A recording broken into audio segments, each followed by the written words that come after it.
Hey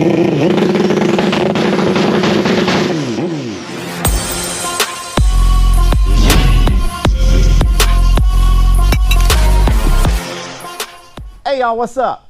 Chad Wright coming to you here once again on the channel, Team Righteous. And today we got a first gen Hayabusa here on the dyno. My buddy Kevin come down here. He's hiding out from Ohio. He's trying to change some things up or whatever. He's a bracket racer. He yeah, there's a helmet up there. You can grab that one. So anyways, he's a bracket racer. He's trying to run some the 890 class or whatever, and he decided to switch up from all motor and was trying a little bit of nitrous stuff or whatever, and he decided, he said, I just want to go with turbo. He said, y'all guys been doing a lot of turbo stuff, so let's try that out. So got a stock motor, Gen 1 Hayabusa, nice little small turbo setup on E85, and basically all things been done to the motor is dual intake cams. It's got Gen 2 rods, pistons, and block, so puts a little bit deeper in the hole, knocks some compression down, and that's about it. It's a pretty simple little setup here. The bike's been on Fuel Tech for a few years now, and David Lagoria, you know, wired everything up on this thing here years ago. So now, like I said, he's decided just to switch over to turbo and E85, so we're gonna see what we can do with this right here. So anyways, we'll get this thing on the dyno going and see how much power we can make with this thing.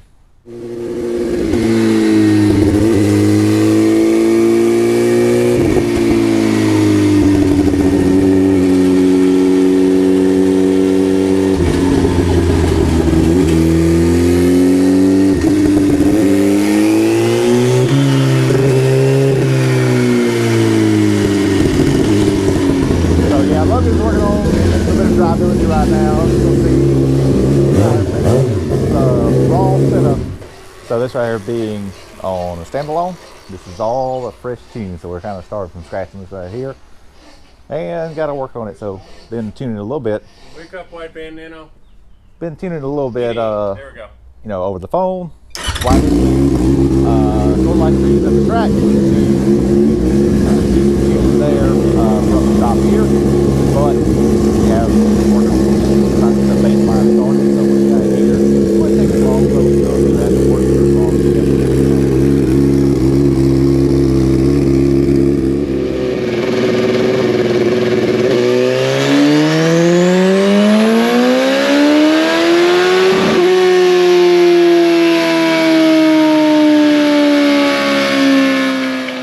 Nice little. This engine's got more 245 horsepower, just on wastegate for now. So we're just trying to make some pulls on wastegate, make sure that the fuel's gonna be clean and everything, and then we'll start turning the boost up just a little bit. So we're not gonna try to make a whole lot of power with this bike. Like I said, it's got stock Gen 2 rods in it, just a bracket bike. Just wanted to be consistent, but wanted to be able to make the power to be able to run what we needed to run all the time, anytime we need it. So anyway, the Logan's over here. Making the adjustments in the computer here for the fuel check. So Logan's over here making the adjustments in the computer for the fuel check. So we're gonna make the adjustments in the fuel, timing, everything like that up there. Get it exactly where it needs to be at, get it dialed in, make sure it's pulling through clean here on the wastegate, and then we'll start stepping it up, try to make a little bit more power out of it. See if we can get it up to right around 300 horsepower. So we're gonna make these adjustments. We'll be back at y'all in just a minute. All right, y'all, so now we're gonna turn the boost up a little bit. I'm trying to make around 12 pounds of boost. We made about 7 earlier. So we'll see just how much more it's gonna pick up as we start increasing boost on this thing.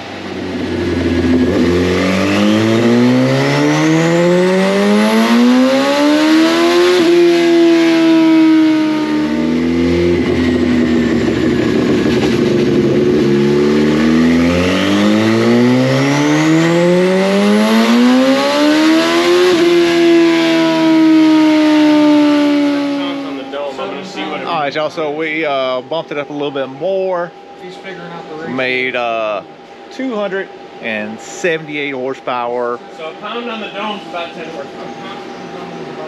Made 278 horsepower. We're just looking now to see how much boost we made on that one.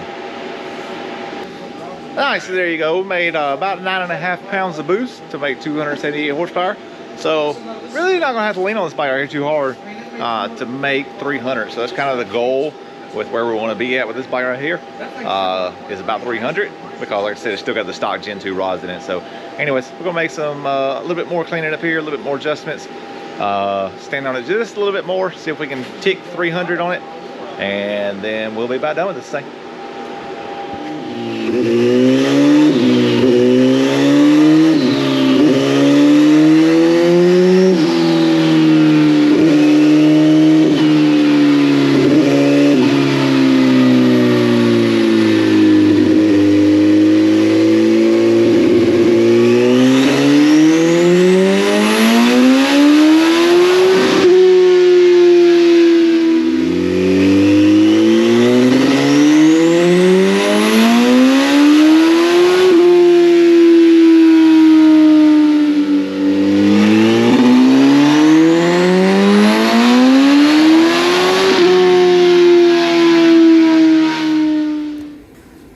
Alright y'all, so here we are. We got Kevin's Busa finished up, and we're going to go over the grass here and kind of go into a little bit more detail with what we made and how we made it and everything. So I showed some of y'all, or some of this earlier in the video, but I'm just going to go back over it. So the first graph I'm going to show you here is the bike on wastegate. So that's nothing extra added to it. It's just the wastegate spring, all it can make. So it makes right around 7 pounds of boost on the wastegate spring. So right there, it is making 245 horsepower. All right, so as you can see here, we made 245 horsepower at 10,300, and we made over here at 7,800 or 7,900 almost, made 134.2 foot-pounds of torque. So now I'm going to show you where we ended up adding 2.5 pounds of boost. All right, so here you go. I've got it pulled up here now. So you can see as the boost was coming up, we ended up making, like I said, 2.5 more PSI of boost on this one right here. And at peak torque, where we was at 134.2, now we're at 149.2, so we gained 15 foot-pounds of torque.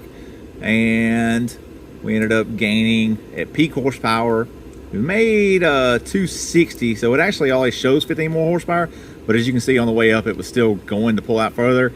Logan just didn't pull it all the way out on that right there, so it still was on the trend to go further out. He just didn't go out as far on that right there.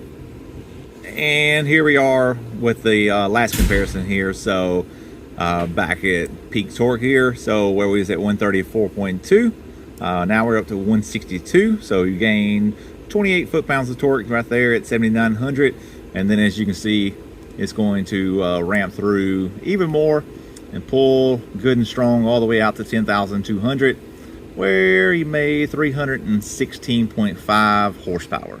So as you can see there, we ended up making good power. Like I said, we're not trying to make a whole lot of power with this bike, just a bracket bike, just trying to have fun with it and everything, and trying to be consistent as possible. It's a nice little budget build that Kevin put together.